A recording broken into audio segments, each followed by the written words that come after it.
Welcome to Catalyst Conversations, a podcast from the Foundation for Evangelism, where we talk about evangelism, discipleship, and sharing the good news of Jesus Christ with a hurting world. We hope that this podcast series can help you start a conversation in your faith community. This episode is a recording from the Foundation's 75th anniversary celebration. 3 individuals on a panel of grant recipients share how the Foundation's grants and resources have made a difference in their ministries. We're thrilled to have folks who bring 3 different perspectives and 3 very different ministries, but all of their work has been informed and funded in some way by the Foundation for Evangelism. So you'll meet them, but I'll do just a quick introduction. Reverend Mary Beth Eberly is right here in the front. She is the pastor at Grace UMC in Jackson, Tennessee, but also the Wesley Ministry at, what's the name of the campus officially now? University of Memphis Lambeth, which formerly was Lambeth College, their campus. Mary Beth has actually been with us with the board last year and shared some of her ministry of what her church has been doing through their 2023 Equipping the Local Church grant. But she's going to share kind of what that's looked like, the evolution, what they've learned, how they've pivoted along the way, and invite you to kind of put yourself and your congregation into those shoes. To get some of those same lessons.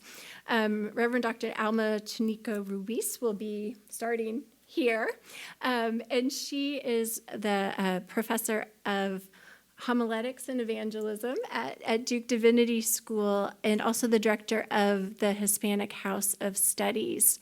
Alma was also one of our Denman Fellows that we helped to support her PhD work. But she is a gift to Duke and to the church, and a lot of her research and focus has been around how does the gospel respond to trauma in people's lives, and that she is a mentor and coach and friend every day to students who come to her open door with their stories. So I'm excited for you to get to know her and hear her story. Then over here, we have Reverend Dr. Mark Teasdale, who's one of our longer-standing E. Stanley Jones professors of evangelism at Garrett Evangelical Theological Seminary. And he'll be sharing a little bit about how he works with students and the curriculum and helps them think. Just would you tell us a little bit more about your Foundation for Evangelism story and how maybe you first connected with us and what that's how that's impacted your work in ministry. So, Mark, do you want to start? Because you're the longest connection, if you want. The oldest, that's right. Yeah. So I do go back about 2 decades actually with the foundation. And the story is that some of you may remember Reverend Dr. Jim Logan from Wesley Seminary, who now has the evangelism chair named after him there. Jim was my professor when I was getting my MDiv, and I think out of some desire to procreate as he was getting ready to retire, he decided that I would be a good person to continue the work that he was doing. And so he really began to form me and shape me. And that culminated with, after I had graduated, he and I stayed in touch, and I remember that he told me, well, there's this organization that is getting ready to put out some new fellowships for students that want to focus on evangelism in their PhD work.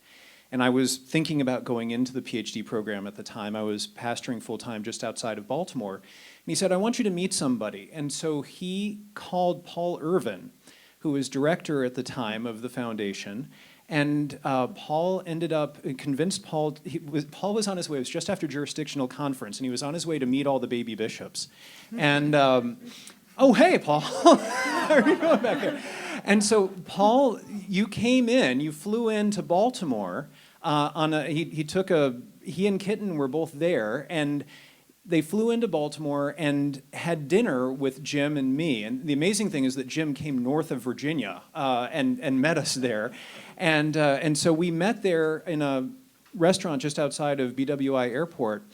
I showed up and I was basically informed more than invited that I would be the first Denman Fellow.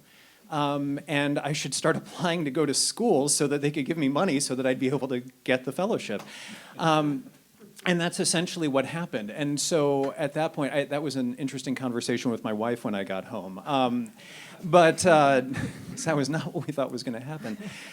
And so a year later, I was at SMU getting my PhD as the first Denman Fellow. And then following that, the opportunity came to move up to Garrett Evangelical as one of the Jones professors. And so my experience is that the foundation essentially created a pathway for me, both in first teaching me about the art and the study of evangelism, giving me an opportunity to practice that in the local church as a pastor, then giving me the opportunity to step into being one of those gospel leaders that's raised up to study it as a Denman Fellow, and then giving me the opportunity to go on and to be able to help catalyze more leaders to come along as well as one of the Jones professors.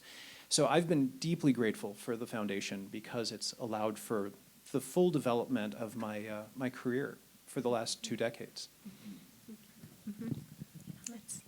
My experience is that I applied to Duke Divinity, to the PhD program, and when I was admitted, some of the professors there who had been John Wesley Fellows or are John Wesley Fellows, because I heard that a John Wesley Fellow is a John Wesley Fellow for life. So encouraged me to apply to the John Wesley Fellows scholarship. So when I had the interview, also Paul was a big piece of that, part of that. I was, because of the nature of my research, they considered me for the Denman Fellow. So I was granted the Denman Fellow. And now, as a faculty at Duke Divinity, I am a recipient of the Raising Up Gospel Leaders. And we are I'm in the second term, so it's been a blessing. The fellowship has been with me all through the journey as a student and now as a faculty. And it's more than just the financial benefit. It's the community that we have. I mean, it's great to be in communication with Heather, with Jane, and knowing that you are not alone in this journey. And sometimes it can be challenging, especially now. But it's just knowing that there is a community and there are people that you can reach out to if you need to have a conversation, if you need to just talk about what is going on. It's very helpful. It's Mark's fault that I'm here. In 2021, I found myself needing to get some coursework done for ordination in the United Methodist Church. And the first class I signed up for at Garrett was something evangelism, something. Yeah, empowering congregations. Empowering, it's a lot of words, and my brain hasn't got a lot of space left, sorry. Empowering congregations for evangelism. And I was excited because it wasn't just another class. And if you've been in higher ed, you know that some professors mistake the amount of reading for the amount of learning. And this was not one of those classes. They do have to read. We do have to read. But it's not like you have 8 books for this one class. It was one of those classes. It was a lot of really deep thinking and learning that did not require 6 hours of reading per class. It was great. So unbeknownst to me, I was looking, I don't know why I was looking online. Maybe I was on the Garrett website. I saw the Evangelism for Non-Evangelists webinar. And I had been appointed to the church I'm at in the hopes that I would revitalize it. So I went to my leadership and said, come through this with me.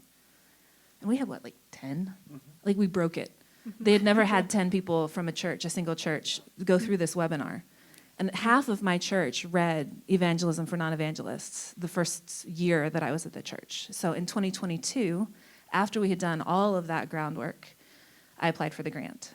And that is, I'm here, I think my story weaves through your story almost at every point. So it's been very formational for me learning how to be a pastor. Thank you. I think everybody acknowledged just the challenges of leading in today's world and what it means to be church and to be faithful. There are a lot of challenges, but for each of you, what gives you hope right now in your work?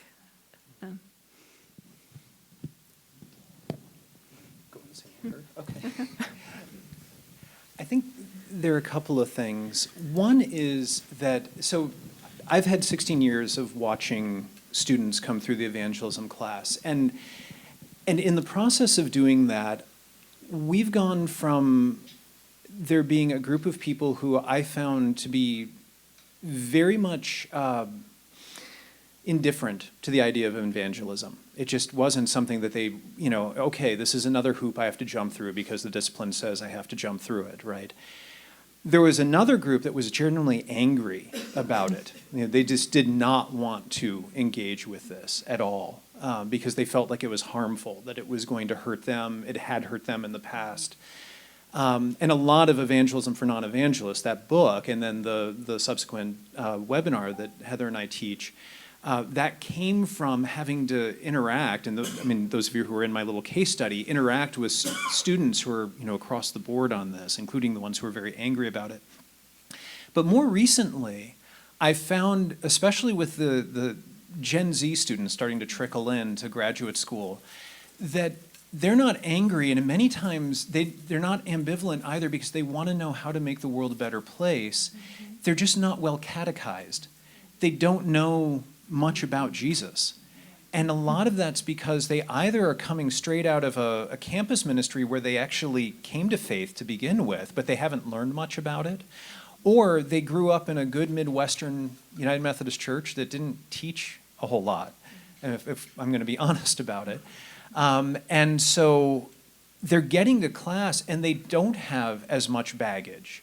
And so I've got hope in the sense that we've got people who are open to the idea of evangelism now if we're presenting it in a way that they can see the benefit of it. And that's one of the reasons I'm grateful for the foundation, is that especially in conversation with Heather and the work that she's doing with the grants, we're able to do this with an ear to the ground to see how we can do this that resonates with the new generations that are coming along, and to be able to help form them as new and effective evangelistic leaders.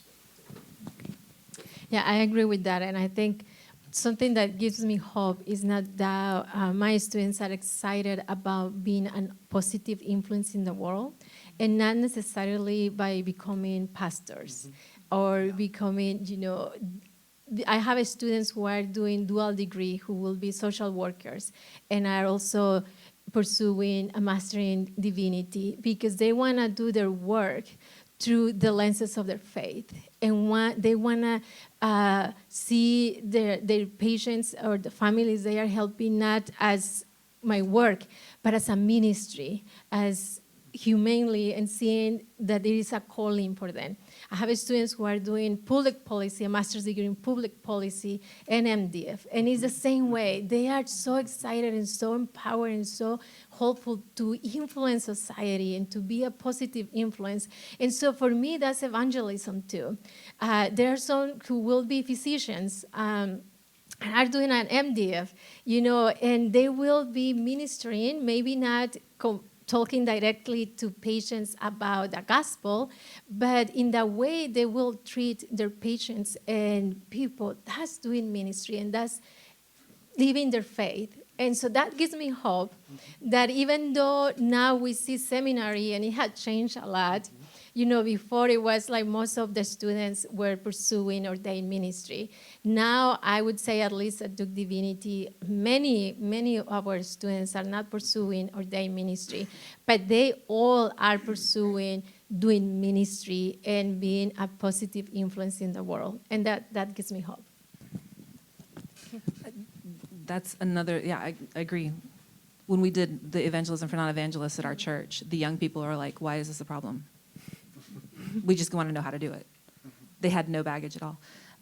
In my church, the sitting that I have that gives me the most hope is watching a congregation make the shift from, if we have the best stuff, people will come, to if we love people well. And that is, I'm so proud of them because that is not an easy shift because it requires letting go of a lot of things and learning to do things differently. And it's that new life and being a witness to that new life in your congregation and knowing that that new life is going into your community is so exciting. Thank you. And just one final question or thought from each of you. If you had one thing that you hope this group continues to think about as they leave this space, or to ponder, to consider, or to challenge them, or remember, what would that be?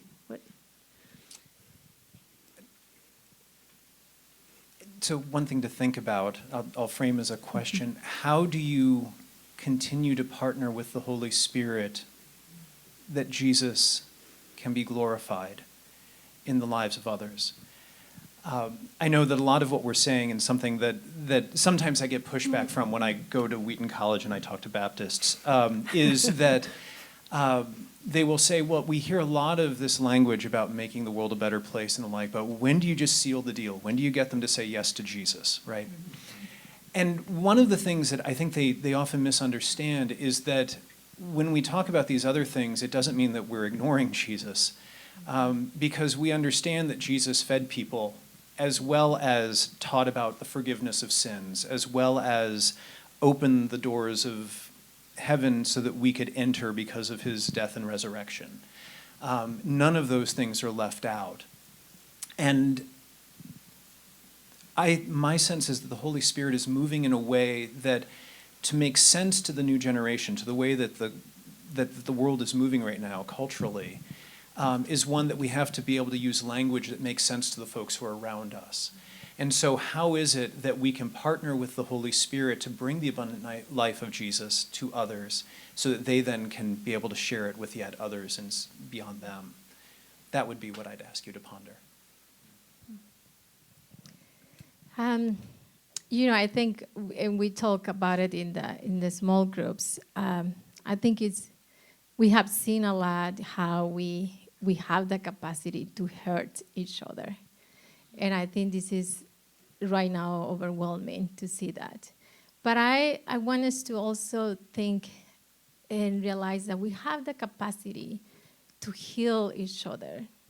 We have the capacity to help each other heal. And so I just think that as a church, we need to think that we can be a balm in Gilead for each other.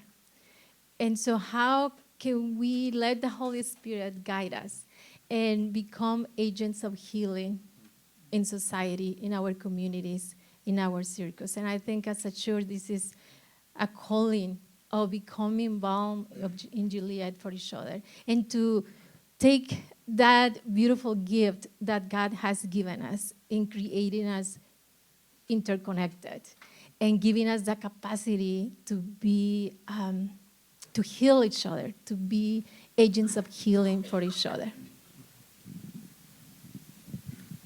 I wish I'd gone second. That's lovely. We're partners in grace. We don't force the grace to happen. We listen to the Holy Spirit. We're Wesleyan. We understand the idea of prevenient grace and the Holy Spirit whispering to our community before we speak. And there is a freedom in that, to be gracious when it doesn't go like we thought it would, when our people are not responding like we wanted them to, when we think we should have done better as leaders. There is grace in this entire process that lets us breathe and move in the freedom of the Holy Spirit to bring about the gospel.